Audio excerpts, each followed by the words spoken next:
Something that comes up a lot is that same question about why am I doing Qigong practice or Neigong practice or meditation or whatever and getting angrier. So this is something that's quite common. A lot of people will find that when they start engaging with internal work, especially if it has some kind of substance behind it, that they can start getting angry. Other people will have different emotional experiences, but it's quite a common one. I mean, another one that's quite common is people's sexual desire will go up. But I still think that getting angrier, more cross, more short-tempered is more normal for Qigong. Now that sounds funny, because you would have thought if you do Qigong practice, you automatically become much calmer, right? More settled, more still. But really, that's not the case. We can say that Qigong exercises that don't really build, they can make you calmer. Yeah, for sure, definitely. Because the kind of Qigong that doesn't build, which is the majority of Qigong, to be honest. To be honest, most Qigong doesn't build anything, so consequently what it does is it calms you down, because you do slow rhythmic breathing along with deep breathing, slow rhythmic movement, along with deep breathing, and you know the kind of stuff, arm waving Qigong. And while that's fine, that's all well and good, that will calm you down, it's not really doing anything with regards to the dantian, it's not building anything. So therefore, if you have a system that has some power behind it, such as Neigong, then there is a higher degree that this side of your nature is going to get stimulated. It's going to get emphasized. So there's really a couple of reasons why. There's three main reasons why, actually, we'll talk about. The first one can actually apply to any system. So any system where the mind goes into the body. So this is probably going to be prevalent in things like mindfulness meditation as well, yoga, whatever, it doesn't matter, like conscious breathing. So when you put your mind inside your body, you start to become aware of what is stored in the body, and you start to become aware of what the nature of your body is and what the nature of your mind might be. So as well as anger, people can also find aches and pains and bruised feelings that they didn't know that they had. That's not abnormal for those things to pop up. They were always there, but as soon as I look inside and pay attention to my body, there it is. So that can happen with any internal work, and anger is one reason that can arise there. But I would say that's not the most common. That's the kind of anger that's fairly easily sort of processed and passed through. That's more like an awareness of your anger. So we don't really need to talk about that one a lot.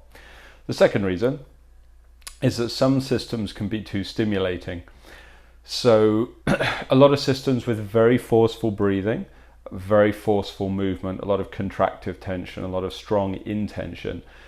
Certainly not the kind of systems I teach. I'm not on that side of things, but there's some systems that really want to ramp you up, and they want to force the breathing, like everything's very assertive, very aggressive, strong intention. There's some quite widespread systems in the West that work like that. So these ones will ramp you up essentially just because they're stressing the nervous system, because if you hyperventilate the body, stress out the breathing, strong intention, forceful kind of work, you will cause your nervous system to fire up. So essentially you're putting yourself into fight or flight. And when people are put into fight or flight, they normally get one or two reactions. One is anger, which a lot of people, especially men, will experience. And the other one is anxiety.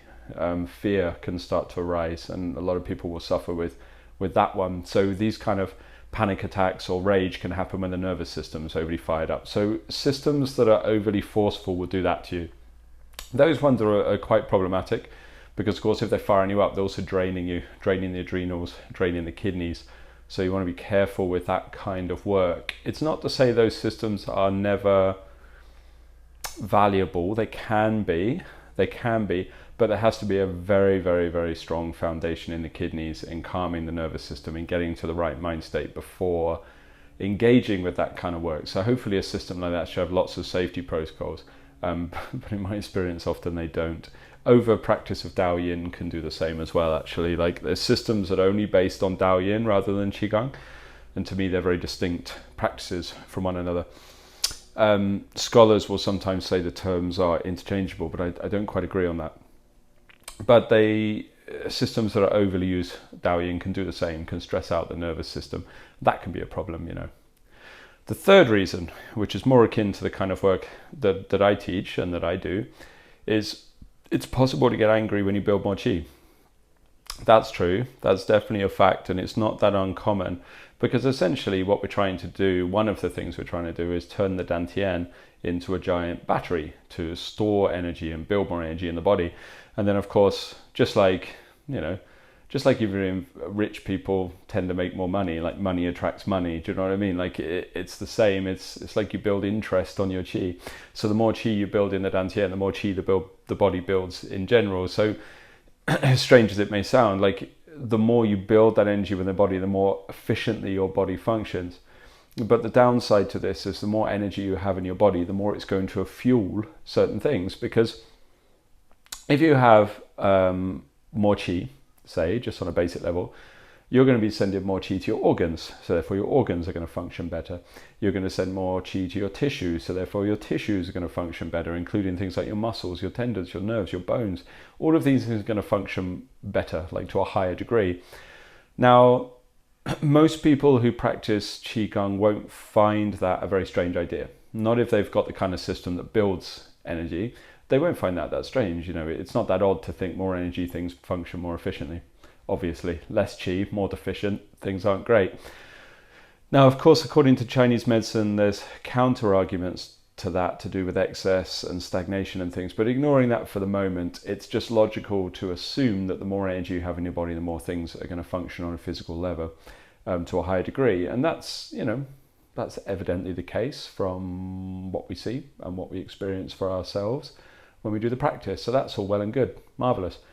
But your mind doesn't function in the same way. And this is where it's quite curious, because you would have thought more qi meant more sort of efficient functioning of mind, right? But no, not at all, actually. It simply means that the mind functions, how do I say? Well, just more strongly, but it can function stronger, more strong, that's wrong, that word doesn't exist, does it? But it functions stronger in whatever direction it might be orientated already. So if, for example, your mind is orientated towards feelings of anger already, maybe there's mild frustration in you, when you start building qi, that mild frustration can get bigger and bigger, because your mind, your idea of what your mind functioning efficiently might look like is different for what your mind thinks that your mind functioning should look like. So it's, I suppose, to the logic of me or someone else, or to our logic, like if the mind is functioning well, it's centered, it's focused, it's poised, it's you know, it's kind of almost contacted the true self or something. But that's not how the mind sees it, because the mind sees it more like that your mind is designed to enable you to interact with the world and the sense faculties to produce information and thoughts and so on and so on.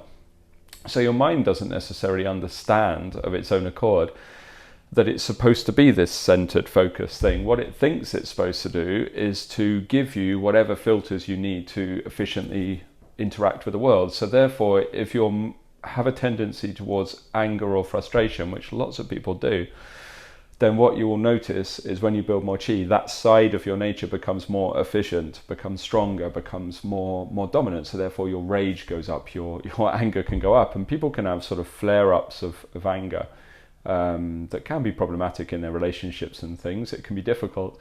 And certainly I went through a stage that lasted about a year when I was building a lot of qi, where I was very, very grumpy, very, very difficult to deal with. And this was as a result of this process. So it's quite normal.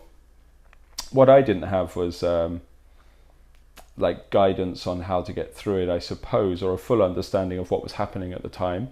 But looking back on it, this is what it was. Yeah. So does that mean that anger is the only emotion that gets stronger? No, doesn't mean that. It's just that anger is the one you tend to notice, right?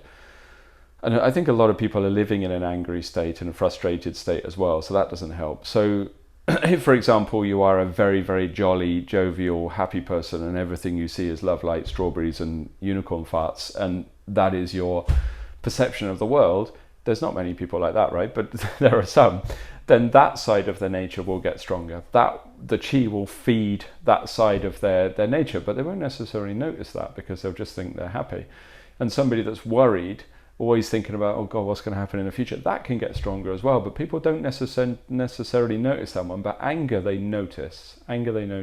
Depression, people notice as well. It's not unknown for people that have really bad depression, and I don't mean really low mood, I mean actual depression, but people who have actual depression, to do some kind of Qigong that builds energy can often find that their depression becomes stronger as well, becomes more problematic, more difficult. That pit of despair becomes harder to climb out of. So it's long been one of the groups of people that I've advised not to do sort of strong Neigong practices, people suffering with depression. I think that there's better tools for the job. I think Tai Chi is much better for people with depression than Neigong, for sure, just with regards to what it does to the mindset. And in some ways, depression is more problematic than anger, unless you go on a murderous spree or something, but not many people take it that far. So anger tends to be the one we notice because it's explosive, it's experienceable. Other people will reflect back to us that we're angry. They may even tell us that we're angry. You know, our loved ones will point out to us very quickly that you're being an arse. So, you know, I think that's why people notice this one. And I think that a lot of people are angry as well, just because the human condition is kind of frustrated. Because if you look at Chinese medicine at the associations between the emotions and the organs, we can see that the liver and anger are very closely related to each other. And I would say the liver and frustration are very closely related to each other as well. In fact, the liver and depression are quite closely related. But let's stick with anger and the liver right now. But essentially, the liver also governs the free flow of qi. This is one of the statements. So how smoothly your qi flows through the body is related to the liver. So if the liver becomes stagnant or deficient or not functional, well, normally it becomes excess actually, but all right, doesn't matter. If the liver is not functioning properly, then your qi can become stuck, become stagnant, and they call this liver qi stagnation. So on a physiological / energetic / qi / whatever model within your body, obviously this is going to govern many of the kind of functional activities of your organs and your tissues, right? This is what a Chinese medicine practitioner would look at primarily. But with regards to your mind, your qi is also reflected there. So that how smoothly your qi flows also reflects how smoothly your mind flows.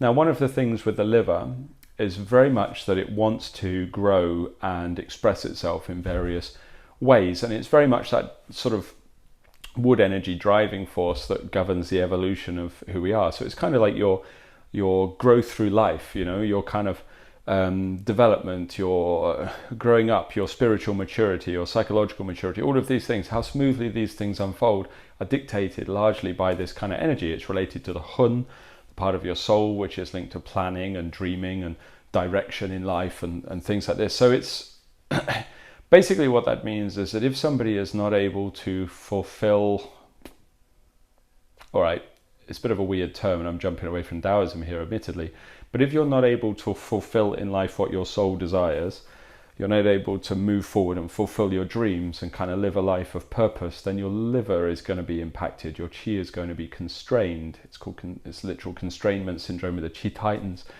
Your mind is going to tighten, and this creates frustration. So to me, it's not classically discussed this way, but the liver almost feels like a kind of corset that's around this kind of region of the body, what they call the hypochondriac region. And if there's constrainment, then the corset tightens and you're not free. I've never worn a corset. That's not something I tend to put on, but I would imagine it's not very comfortable. And when that corset is released, then all of a sudden I'm free and I can move and I can mobilize. But unfortunately, that corset is caused by life. It's caused by the constraints put upon us by our finances, societal pressures, our responsibilities, or ourselves, our lack of an ability to see something through, our lack of an ability to pursue purpose in life. You know, all of these kinds of things are going to constrain us. I'm sure you can explore your life and find something that has caused you to feel a bit constrained in some way. And many of us don't ever really fulfill our dreams, you know. You might live a life where you've got to provide for your family and you maybe have to provide for sick relatives even or something like this rather than just your children.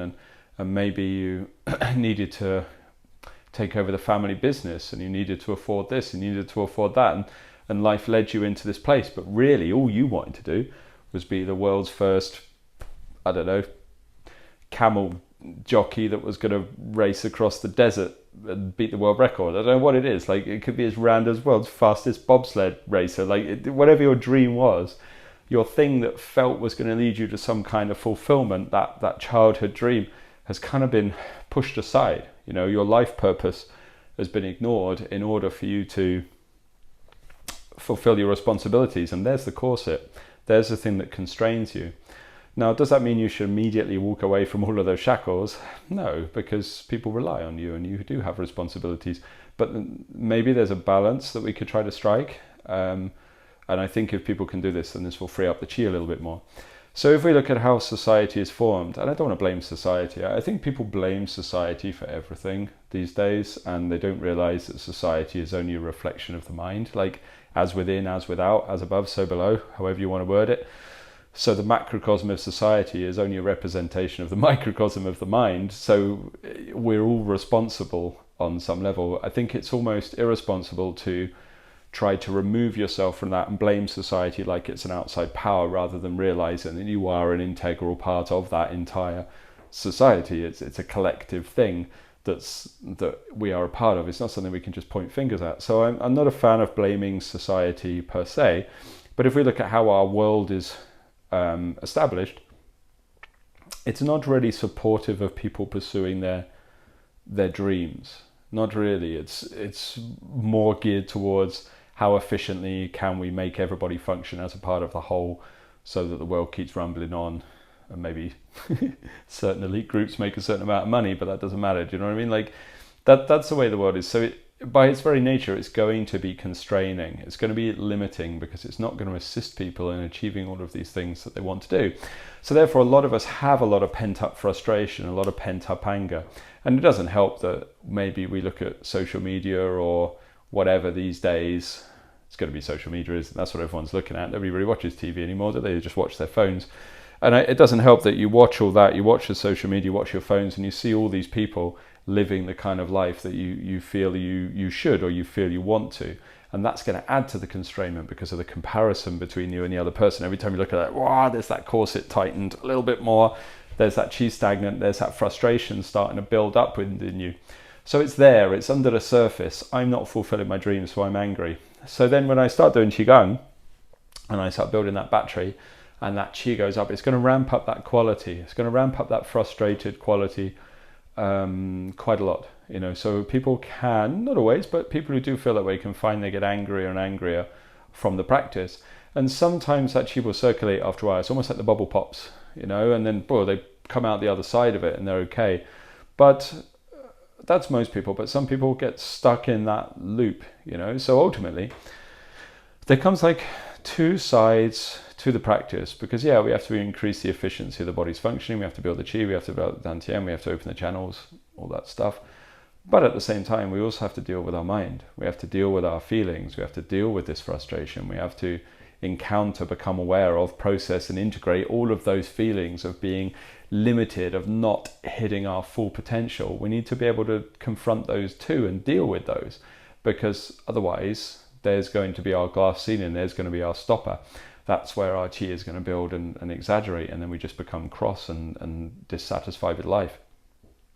On another level, that feeling was already there. All it's done is shown you and exaggerated it. So you're better off dealing with it, right? It just seems like a more sensible option to me, for sure. So really, when trying to understand why humans often have this innate feel of being trapped or something, or of not managing to fulfill their dreams, we also almost have to look at really kind of like the nature of human beings as animals. Rather than simply blaming an outside source, we have to also understand that as human beings, like ultimately, if you look at every other animal, they're just built to survive. That's really what they do. Animals are born, they hunt, they live in packs. I don't know what animals do. Shit, pick fleas off each other, breed, and then die. That's it. That is their function. It's really kind of, they don't have much in the way of higher purpose. Sometimes humans like to kind of personify animals and try to overlay kind of qualities on them, but really that's what animals are doing. They're born, they exist, they experience, they give birth, and then they die. They're simply, their function is to carry on life. Their only real purpose is to survive. And if you look at the wild, how many animals kill each other, you can see just how difficult that survival is, you know.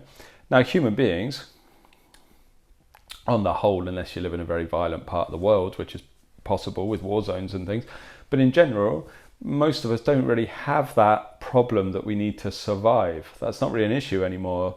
Our intellect has enabled us to develop societies and systems and medicine and farming, agriculture, all that kind of stuff, commerce, all these things we've built to enable us to survive. So therefore we don't really have that problem anymore, is it? It's not like we need to go out hunting, worry about the next tribe killing us, or a saber-toothed tiger, or whatever. Like, on the whole, we can pretty much guarantee that most of us, not all, most of us are going to survive to a ripe old age. And now I don't think that's maybe the same as it was in the past.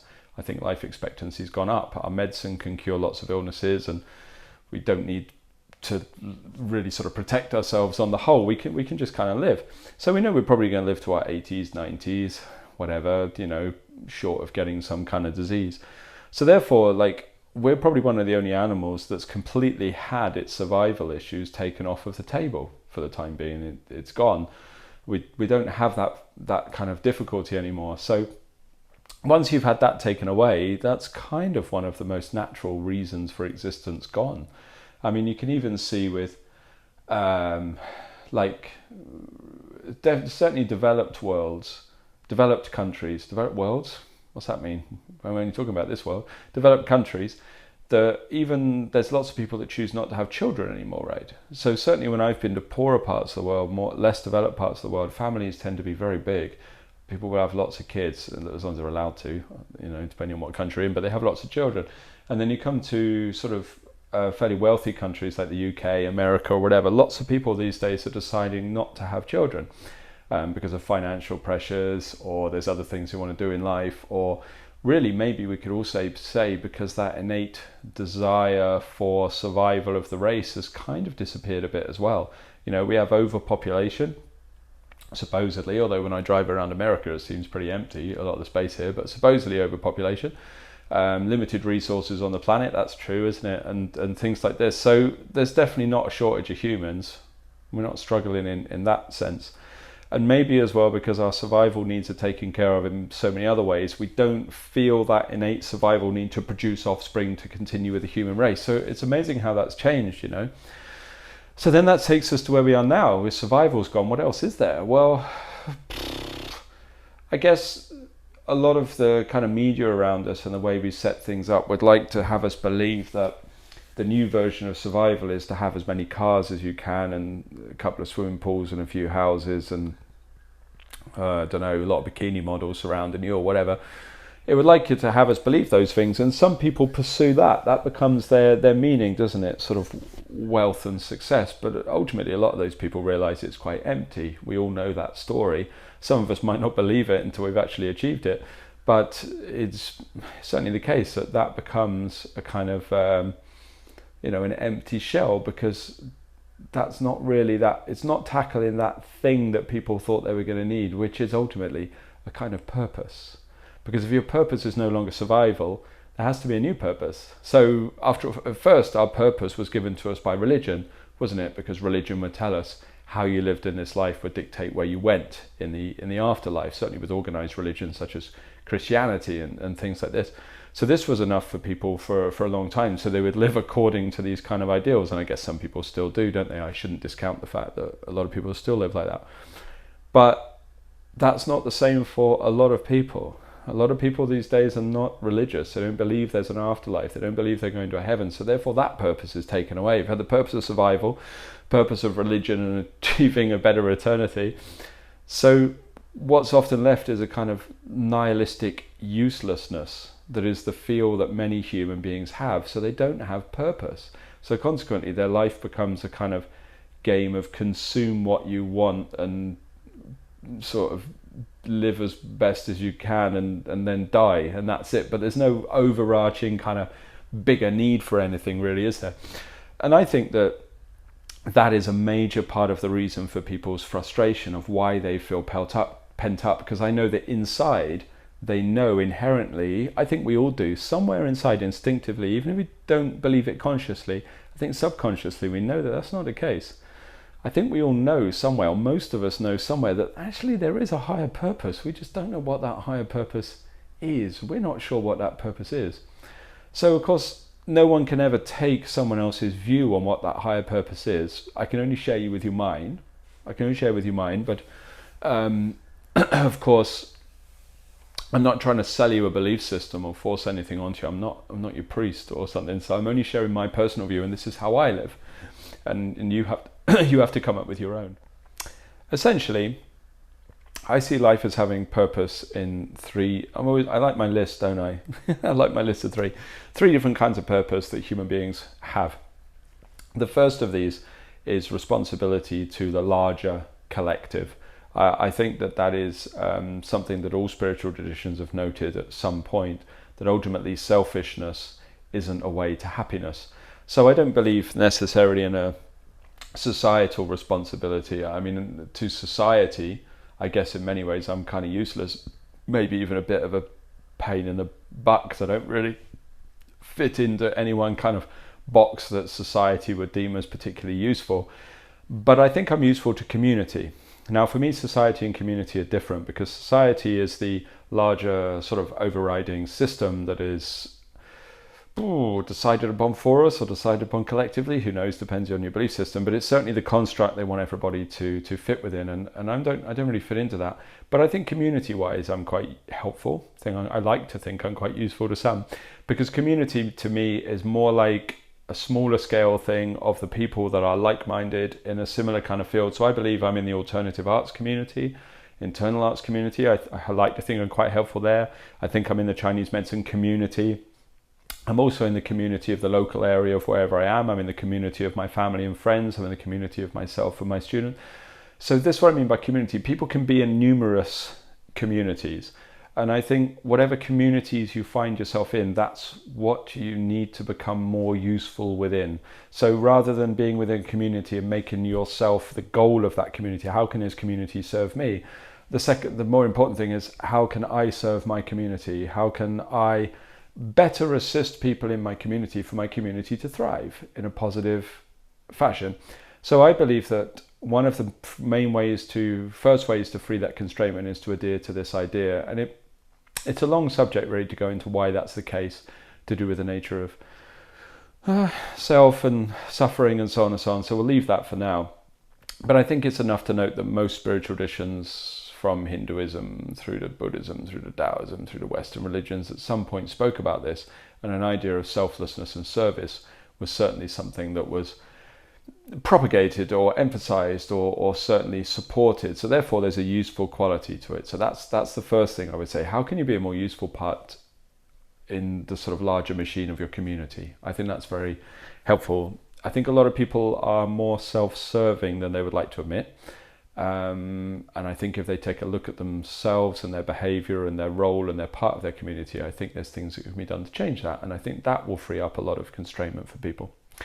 Second aspect of purpose, it's almost like an earthly purpose, like what is your purpose within this life? So I think a lot of people seek happiness and fail, unfortunately, because happiness is always paired with sadness. There has to be yin and a yang. So I think we can always find things that make us happy. I enjoy good conversation with people, and I enjoy walks in nature. I enjoy stupid things, like I enjoy fun cars and driving through the desert. These things are fun for me, and there's a whole list of things like that. But I don't seek those things. Fun is not my purpose in life. Instead, my fun comes from my purpose, or rather my sense of contentment comes from my purpose.